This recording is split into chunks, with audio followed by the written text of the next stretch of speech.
Hi everyone, thank you for joining me. Mike McCully here. Today I'm going to talk, this is a quick video about my opinion on value points, why I don't think they make any sense, why I'm going to suggest you don't use them if you're a product owner and trying to figure out how do you order your product backlog. Now value points are a technique you'll hear about. You'll hear of people assigning a numeric value to individual product backlog items on a product backlog. So that might be user stories, whatever you're using in your product backlog.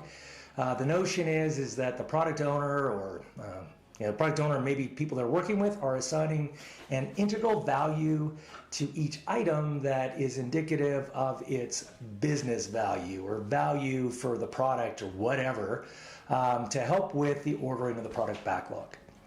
Now, this is, when I've seen this being used, and by the way, I'm not going to suggest you ever use it. Here's my personal opinion. I find this is a technique that people will use when they're disconnected from the product and market and people they're serving. And so they're confused when asked about what you need to be looking at the value, or you need to be looking at maximizing value as a product owner. And they can sometimes have confusion for people if they don't actually understand what that means.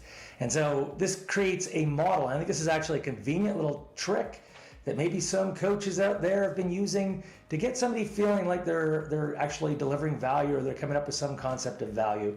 The truth of the matter is, putting a single integer value on any one item that clarifies and crystallizes the value of that one item on its own is nonsensical.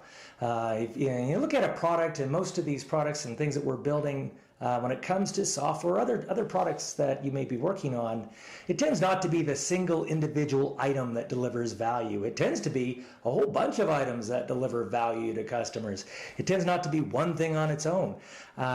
In addition to that, if you look at business value versus dependencies and how do you equate these things, how do you address things like how the team feels about the work they're doing?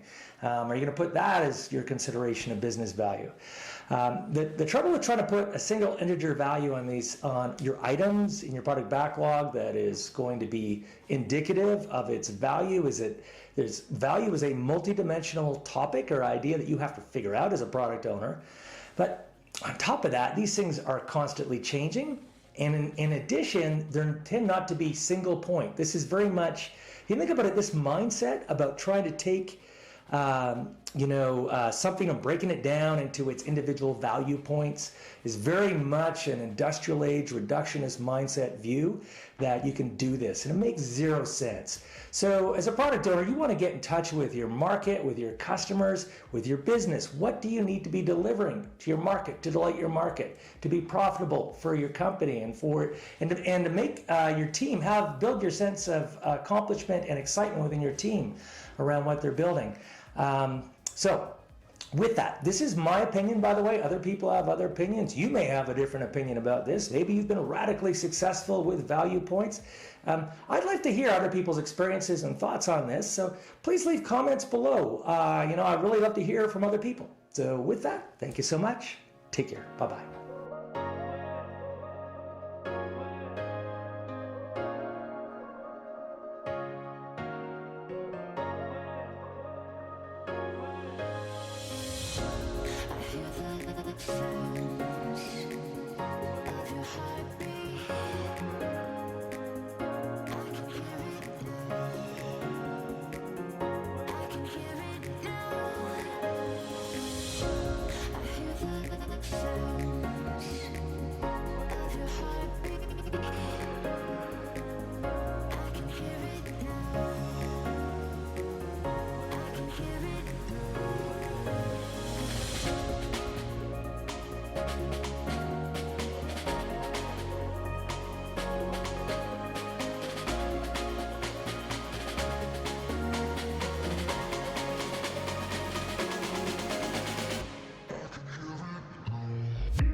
Bye.